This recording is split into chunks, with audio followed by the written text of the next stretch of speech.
I'm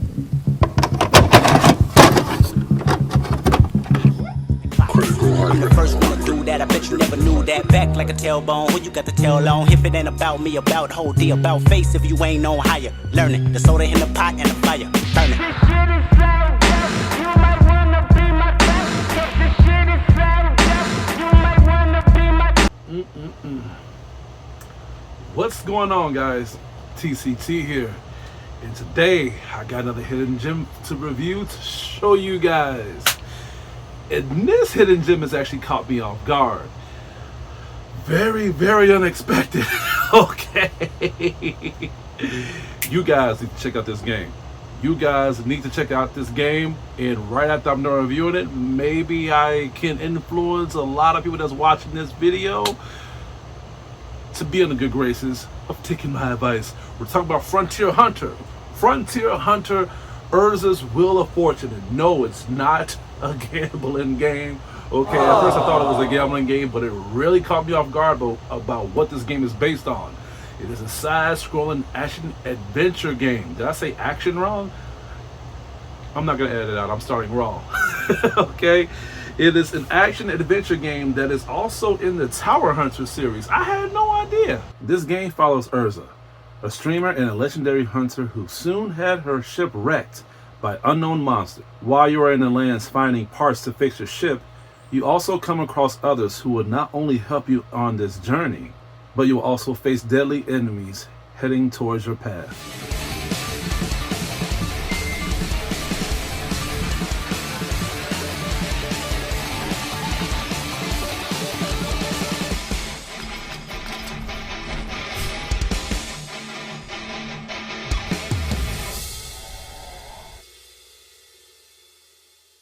I love coming across indie games. I love them and I somehow hate them because certain indie companies that try to make games out of their own jurisdiction, they most likely like to duke it out and put a whole lot of effort into their projects. And that's how it should be. I feel like if you are going to make something, craft something, build up something, you need to bring your A game from start to finish, because how you expect people to take your project seriously if you can't even take it seriously, right?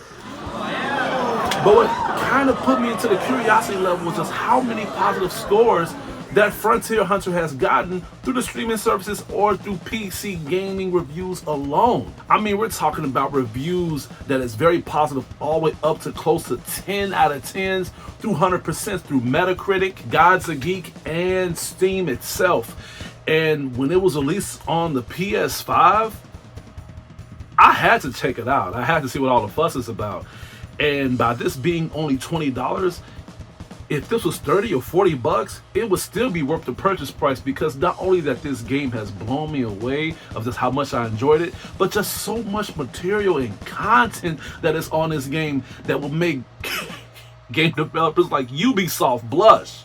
This game is freaking amazing, addicting, and above all, enjoyable to anybody that loves a side-scroller, beat-em-up, hack and slash, and even an ecchi experience. Hint, hint, jiggle physics. The game picks up at a very fast pace, but not to the point where you begin to lose context and availability for you understanding the whole game and the premise of it. They actually explain it pretty simple in a way, and it's what I mentioned in the headline. Erza is running around the ship trying to get to know everybody, and it was a good way for us to be attached to the characters and get attached to the storyline before it ended up picking up at a whole rough pace before the whole ship gets wrecked. We get past the tutorial, we get to learn how to play, and we get more variation with other side characters that help you out on your journey before the whole game continues. And I'm about to say, by me learning the tutorial, I thought I was going to be a little confused or maybe a little left out when it came to them explaining how the whole game system works.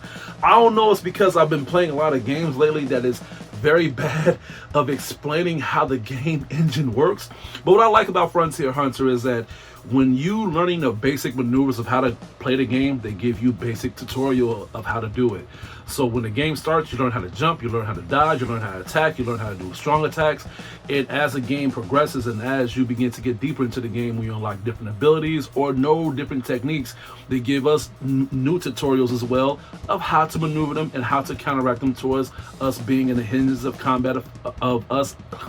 Sorry about that. Thinking too much right now.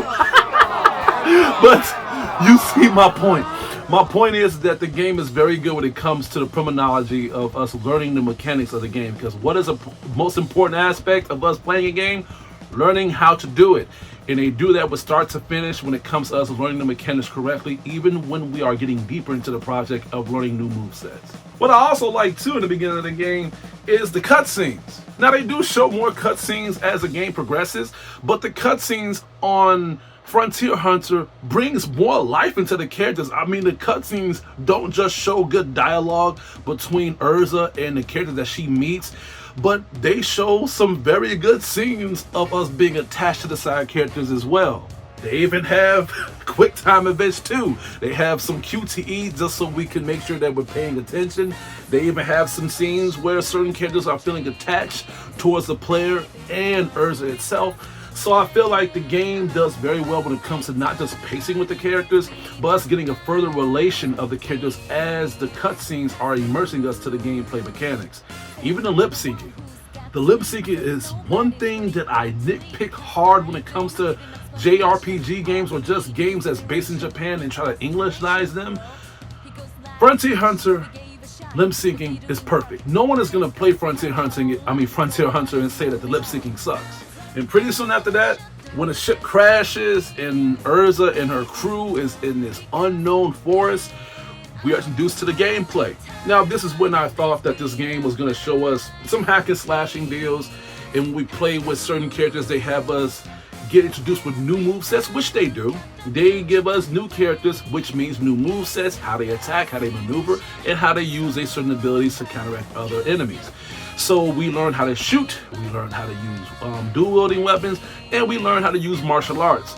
We choose between 2 to 3 to somehow even more characters along the way when it comes to us using certain techniques from enemies.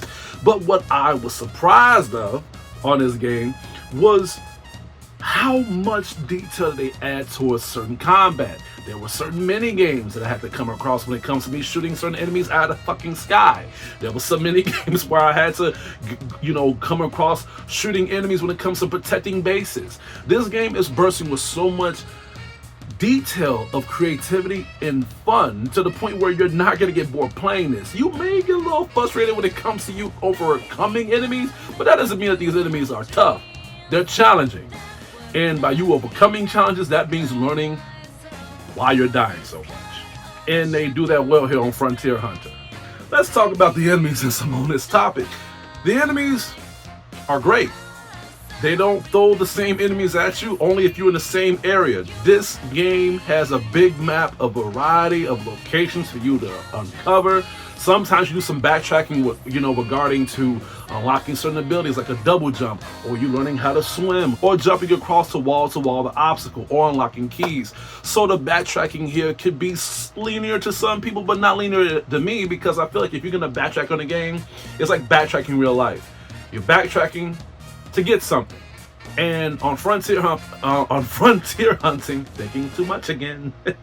Or maybe it's because I've been offline for so long on my channel. So forgive me on that. So let me get a round of applause, please. I'm back now. I'm back from my vacation. Got engaged. Let me get a round of applause, please. That I'm back. Back to the review. So as I was saying, as you unlock different movesets, different abilities for your characters, it allows you to do some backtracking so you can overcome some obstacles or certain areas that you may have missed. And it's worth it, because by you overcoming certain areas that you was not able to come across earlier into the game, you may find some better loot, some better chests that may obtain better abilities for certain characters. Which brings me to this. The mini games is one thing. You obtaining certain materials and certain move sets is one thing, but you have got to do the side missions. The side missions is very, very necessary. Some people skip the side missions just to progress with the story. I don't know why. I feel like by these games being so expensive, so pricey, so very overpriced these days, to the point where they're literally making $100 a new normal now. I feel like if you're gonna buy something, you're gonna have to literally put your 110% on what you're buying. But with Frontier Hunter, by this game being only $20, I didn't do the side missions because I needed to. I did not do like the mini game skills because I wanted to. I did it because I was just having so much damn fun playing this game. I haven't got this hyped up playing a game like this since Summoner. And that's saying a lot because Summoner is one of my favorite games of all time. So I'm gonna have to say that Frontier Hunter may not be one of my favorite games of all time, but it's definitely a masterpiece. I almost forgot to mention the bosses. But what is there to mention with the bosses? The bosses is just like the enemies, challenging, uplifting when it comes to you learning the maneuvers of how to find out their weaknesses so you can overcome them. And above all, it is very engaging. Not one boss felt like a lackluster boss to me. They felt like there was a boss that was really on my way to just trying to progress with the game further by me learning the mechanics, by just overcoming the whole entire ability of them being tough. And when it comes to games like this, bosses is important. Because I feel like if you're gonna fight enemies and if you're gonna farm enemies, the bosses can easily be one-shotted. But what I like about Frontier Hunter is that if these enemies is gonna be one-shotted or they're gonna be easy for you to overcome when it comes to you milking certain enemies before you fight the boss, they have one thing, and that one thing is intelligence. Some of these bosses can really fuck you up if you do not pay attention, and I did that one time and I didn't mean to. I just felt too comfortable, and before I knew it, one of my characters died, and I'm like, holy shit, they just Elden Ring my ass. No pun intended. Wrapping this game up, and this is actually a flaw in my opinion, but not a flaw when it comes to me putting down the game score. The flaw was me not being aware of me being in the game. When you have so much fun playing something or just coming across something and you are just in that whole entire black hole of just enjoyment, you have to remember that there's always such thing as an end to it. And I forgot that with Frontier Hunter. When I was playing this game so much and having so much fun, playing with the characters, trying to get their movesets correctly, trying to get every single upgraded version of their subspecials, and above all, just filling out the whole entire blueprint of the map and just getting every single collectible, the game ended. I beat the game, and I'm like, no, are you kidding me right now? But I could always backtrack. I could always go back and do what I needed to do. But before I knew it, I was already done with everything. After I unlocked every single move set, unlocked every single ability, I kept backtracking back and forth and back and forth and back and forth. And then before I knew it, I defeated the final boss. Cutscene, credits, bam. And I'm like, damn. This game was indeed an enjoyable ride, but I have to give you guys an addiction excitement warning. If you love games like this, be prepared to protect your heart at all costs, because right when you begin to have so much fun, the power switch cuts off and you see credits. I wasn't ready for that at all. Overall, this game was indeed an enjoyable ride for me. I'm glad I came across Frontier Hunter Erza's Wheel of Fortune. This game was fun. This game had a very good, compelling way for me to be attached to the whole entire premise of the engine itself. I knew where the budget went. I knew where the potential of the developers went to.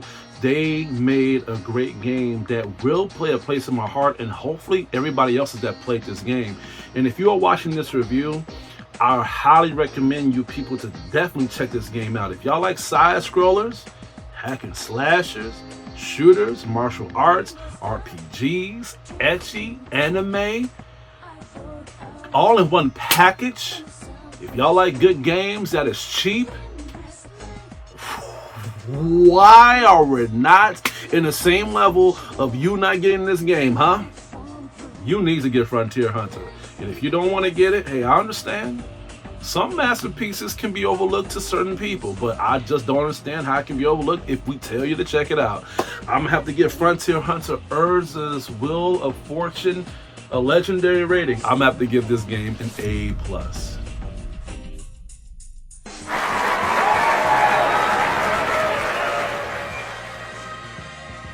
That's all I have to say for today. Please stay tuned for my upcoming reviews and videos headed your way. This is Hugo, your critic teacher. hope you guys have a damn good game. Damn good game. Oh my God. Let's try that again.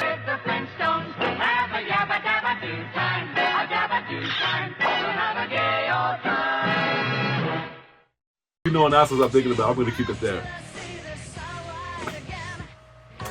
I'm going to keep it there. You guys take it easy.